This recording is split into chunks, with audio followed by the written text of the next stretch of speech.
Hello students, आज हम अपनी क्लास 8 हनी ड्यू इंग्लिश की जो बुक है उसकी जो पोएम है 5th चैप्टर के आज जस्ट आफ्टर जो पोएम है द स्कूल बॉय ये कर रहे हैं। ये जो पोएम है ये एक स्कूल बॉय के बारे में है, जिसमें वो उस बॉय की फीलिंग्स के इमोशंस के बारे में बताया गया है कि जब उसको स्कूल में जाना पड़ता है तो उसको कैसा फील होता है, क्या वो हैप्पी फील करता है या अनहैप्पी फील करता है।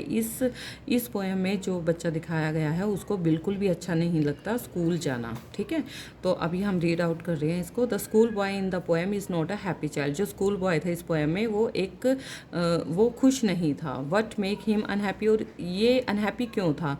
Y does he compare himself to a bird that live in a cage. वो अपने आप को कंपेयर करने लगा था कि एक बर्ड से जो कि पिंजरे में रहती है, और a plant that withers when it should blossom, और एक ऐसा प्लांट जब उसको खिलने का टाइम आता है तब वो उसके सारे जो पत्तियां हैं वो झड़ जाते हैं। तो इस तरह से अपने आप को कंपेयर कर रहा था वो। I love to rise in a summer morn. वो कहता है कि मुझे समर मॉर्निंग में उठना बहुत अच्छा लगता है। When the birds sing on every tree, जब हर ट्री पर बर्ड्स सिंग कर रही हूँ, गाना गा रही हूँ खुशी के मारे। The distant huntsman winds his horn, जो हंट्समैन है फिर दूर से उनका शिकार करने के लिए उनको सुन रहा है, उनका वेट कर रहा है।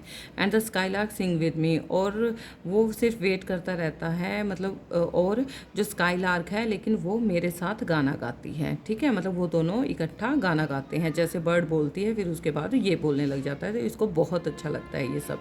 Oh what sweet company. तो उसको जो ये स्काईलार्क की कंपनी है, नेचर की जो कंपनी है, वो बहुत अच्छी लगती है। But to go to school in a summer morn, लेकिन समर मॉर्निंग में स्कूल जाना, oh it drives all joy away. तो ये सब मेरी सारी खुशियों को अपने साथ ले जाती है, मेरी सारी खुशियाँ कहीं चली जाती हैं। ये कहना चाहता है कि मुझे समर मॉर्निंग में स्कूल जाना बिल्कुल भी पसंद नहीं है। Under a cruel eye outworn the little ones spend the day in sighing and डिसमे।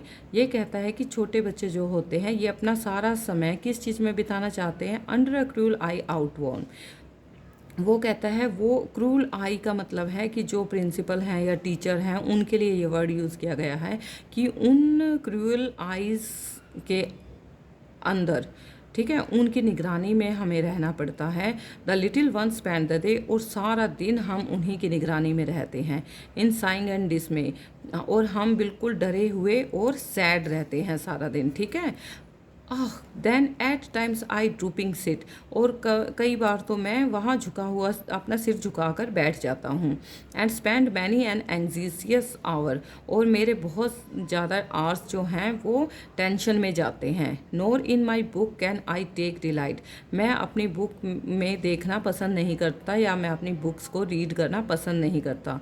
NOR sit in learnings बोवर, और मुझे ये जो लर्निंग ज्ञान के जो लेक्चर्स हैं वो मुझे बिल्कुल भी पसंद नहीं है। वॉन्ट through with the dreary shower, ये जो मेरे ऊपर ये जो शावर, ज्ञान के शावर मेरे ऊपर डाले जाते हैं, थ्रो किए जाते हैं, फेंके जाते हैं, ये मुझे बिल्कुल भी पसंद नहीं है। मैं इन शावर्स के नीचे नहीं बैठना चाहता। How can the bird that is born for joy, कितनी अच्छी होती हैं ये बर्ड्स जो हमेशा आनंद में रहती हैं। Sit in a cage and sing, हमेशा पिंजरे में बैठी रहती हैं और गाना गाती रहती हैं। हाउ कैन, तो हम, ठीक है, अपने आप को तो पिंजरे में कह दिया। ठीक है, and sing how can a child when fears annoy, तो चाइल्ड को बुरा क्यों नहीं लगेगा कि एक जो बर्ड है वो तो आराम से पिंजरे में बैठ के गाना गा रही है, और हम बच्चे स्कूल में क्लास में क्रूअल आई के नीचे बैठ उनके निगरानी में, और हमें तो सारा टेंशन में, सैडनेस में अपना दिन गुजारना पड़ता है। क्यों नहीं फिर फियर होगा या नाराज़ होंगे वो बच्चे। But drupe his tender wing and forget his youthful spring, लेकिन वो इस टाइम पे अपने आप को मतलब सॉफ्टनेस, ये जो उसके जो विंग्स हैं, बर्ड के जो विंग्स हैं वो सॉफ्ट बता रहा है कि वो तो अपने सॉफ्ट सॉफ्ट जो विंग्स हैं उनको ड्रूप करते रहते हैं, मतलब कहीं भी उड़कर चले जाते हैं अपने विंग्स के through. And forget his youthful spring, और हम कहीं पर नहीं जा सकते। ठीक है, ये जो बर्ड्स हैं ये अपने स्प्रिंग सीज़न को मज़े में व्यतीत करते हैं, लेकिन हम अपने यूथ को भूल ही गए, जैसे स्कूल में जाके हमारे लिए हमारे जो बचपन है वो कुछ है ही नहीं। हम एक किस्म से भूल जाते हैं अपने बचपन को कि हमें कैसे अपना बचपन जीना है। O father and mother, if birds are nipped and blossom flown away, and if the tender plants are stripped of their joy in the springing day by sorrow and care's dismay. O father mother, वो अपने father और mother को कहता है कि अगर हम कलियों को काट दें, ठीक है, बर्ड्स मतलब कलियाँ, कलियों को काट दें और जो ब्लॉसम हैं उनको, जो फूल जो खिले हुए हैं उनको उखाड़ दें, and if the tender plants are stripped, और जो ये प्लांट्स हैं इनको उजाड़ दें, of their joy in the springing day, और वो कब करें हम, जब उनके महक फूलों के खिलने का समय हो, प्लांट्स के बढ़ने का समय हो, तो उस टाइम अगर ये काम हम उनके साथ कर दें तो वो कैसे खुश रह सकते हैं, वो भी खुश नहीं रहेंगे उस टाइम पे।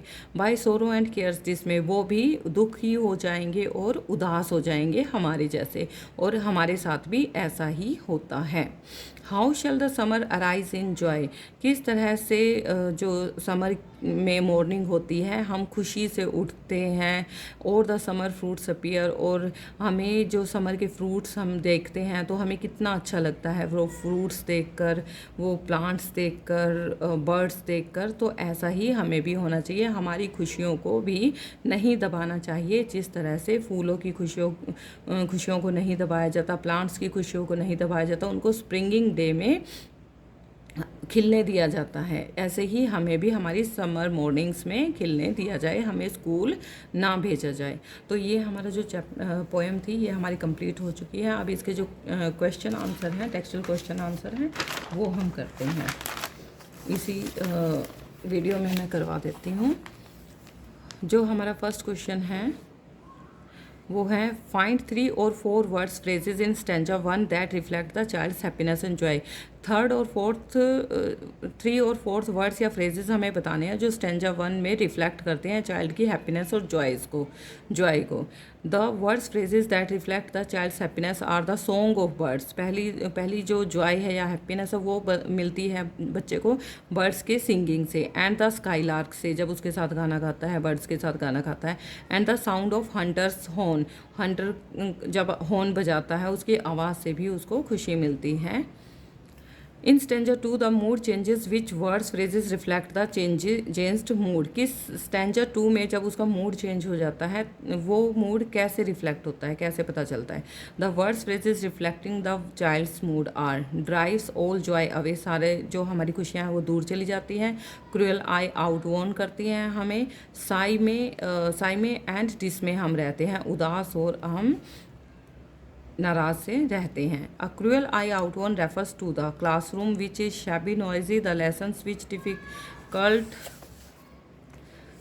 इसमें से हमें बताना है the lessons which difficult uninteresting, the dull uninspiring life at school with lots of work and no play make the answer that you consider